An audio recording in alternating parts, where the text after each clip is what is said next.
Hey what's up man, welcome to my new vlog. आज हम आपको दिखाते हैं अयोध्या फैज़ाबाद में बहू बेगम का मकबरा। बहू बेगम का मकबरा फैज़ाबाद शहर में स्थित है। फैज़ाबाद कभी अवध की राजधानी हुआ करता था। इसी कारण इस क्षेत्र में नवाबी काल के अनेक ऐतिहासिक इमारतें देखने को मिलती हैं। आइए हम आपको दिखाते हैं अंदर से बहू बेगम का मकबरा। इनमें बहू बेगम का मकबरा अपनी भव्यता और सुंदर वास्तुकला के कारण विशेष स्थान पर है। इस मकबरा का निर्माण 1816 ईस्वी के आसपास कराया गया था। इसका निर्माण बहू बेगम की मृत्यु के बाद उनकी स्मृति में कराया गया था। मकबरे की इमारत काफ़ी ऊंची और भव्य है। इसका विशाल गुंबद दूर से ही दिखाई देता है। बहू बेगम का मकबरा अपनी अवध की स्थापत्य शैली के लिए विशेष रूप से प्रसिद्ध है। इसकी बनावट में उस समय की वास्तुकला की सुंदर झलक दिखाई देती है। इमारत में बड़े बड़े मेहराब, ऊंची दीवारें, गुंबद और सजावटी डिजाइन देखने को मिलते हैं। इसकी ऊंचाई और भव्य रूप उस समय के वास्तुकारों की कुशलता का दर्शाता है।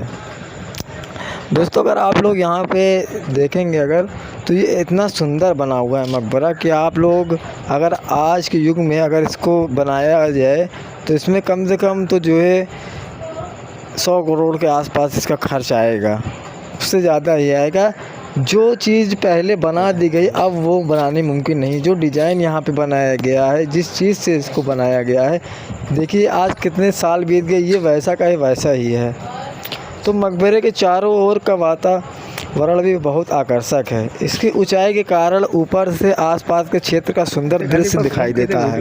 पुराने समय में ऊंची इमारतों का निर्माण केवल सुंदरता के लिए ही नहीं बल्कि शाही प्रतिष्ठा को प्रदर्शित करने के लिए भी दिखाया जाता था।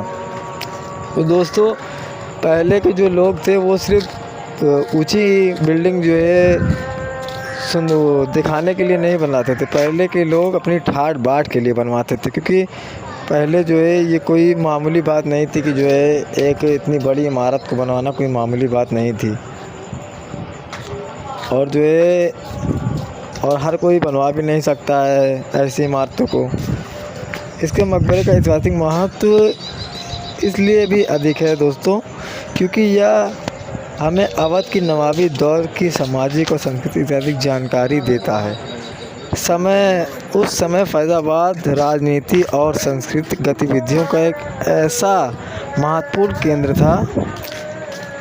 नवाबों के शासनकाल में यह कला, संगीत, साहित्य और वास्तुकला को बढ़ावा मिला। यहाँ उस टाइम संगीत और वास्तुकला को यहाँ पे बहुत बढ़ावा मिला। उस टाइम यहाँ पे मतलब संगीत का कोई महत्व नहीं था। जिस टाइम बहू बेगम का मकबरा बना है उस टाइम इसको बहुत महत्वपूर्ण मिला है। संगीत और जो है साहित्य को बहुत बढ़ावा मिला है और वास्तुकला को। दोस्तों, बहू बेगम स्वयं भी अपने समय की प्रभावशाली महिला मानी जाती थी। उनके जीवन और मकबरे से जुड़े ऐतिहासिक जानकारी हमें अवध के शाही परिवार में महिलाओं की भूमिका को समझने में मदद करती है। उनका मकबरा आज भी उनके जीवन और उस समय की संस्कृति याद दिलाता है। मकबरे की सबसे खास विशेषताओं में इसका विशाल गुंबद और ऊंची संरचना शामिल है। इसकी स्थापत्य शैली में सुंदरता के साथ साथ मजबूती का भी ध्यान रखा गया था। मतलब इसकी विशेषता शैली के साथ साथ इसकी इमारत का भी फिर ध्यान रखा गया था। इस तरह बनाया गया था कि वह लंबे समय तक टिक सके और आने वाली पीढ़ियां भी इसे देख सके। अब इनकी बहू बेगम की पीढ़ियां हैं कि नहीं है, लेकिन हम लोग जो है आज काफ़ी साल के बाद इसको देख रहे हैं। न जाने कितने साल बीत गए हैं। लंबे समय तक टिक सके और आने वाली पीढ़ियां भी देख सके। तो आज हम लोग इसको देख रहे हैं दोस्तों। इसी के साथ अब हम लोग चलते हैं अपना घर। दोस्तों, तो आज बहू बेगम का मकबरे में जानकारी आगे मुझे बहुत खुशी मिली।